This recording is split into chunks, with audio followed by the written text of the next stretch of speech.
Hey, how's it going? It's Flashcast again, and I wanted to come back and just kind of make a couple of improvements here on my video. First of all, I realized that my font size was way too small, and it was really difficult to see it. So I'm kind of want to just go back through this first episode and just walk through the code again with this larger font size. So again, this is the most basic Flask application you can kind of throw together, and this is just you know just kind of show you guys how easy it is to get something up and running. You do from Flask, import Flask. Again, this is importing the Flask library, or the Flask module here, and then you create the app here by saying app equals Flask Dunder name, and this creates an instance of the Flask object, and it's called app. Now, this line here, line 5, is a decorator, and we can probably go into decorators a little bit more in depth. PyCharm is telling me to correct that pep8. What needed 2 spaces. A decorator, we'll go into decorators when we get into that part. It's more of a Python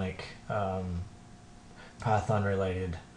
Basically what decorator does is it'll take a function and it wraps it with some other functionality, in this case the route. So from the Flask module, it's getting the code to wrap this function with the routing. So this is like an API endpoint. So basically, whenever anybody hits the website, it could be, in this case, it's going to be just localhost port 8000. That's how Flask spins up a local server. But when you hit the base index, it goes to this index function, and then basically just returns to the browser this hello from Flask wrapped in an H1 tag, so it's bold. And then the final part here is just if dunder name is equal to dunder main, then you're going to run the app with the debug set to true. And this allows you to kind of be able to change your code, and the changes will be allowed without having to start and stop the server. This right here was a little confusing for me starting out. A lot of the Python stuff was kind of confusing to me until I started really getting into Python, and now I'm a little bit more skilled in this area. But this basically just makes sure that that we are calling the app.run method from this file. There's ways that you can restructure the way your application goes, but for this case, in this case, it really doesn't make a lot of difference, and we'll just kind of leave it at that. And maybe we'll talk more about that later. But when you run the app, it'll just tells you to go to your local host here, and you'll get hello from Flask. Again,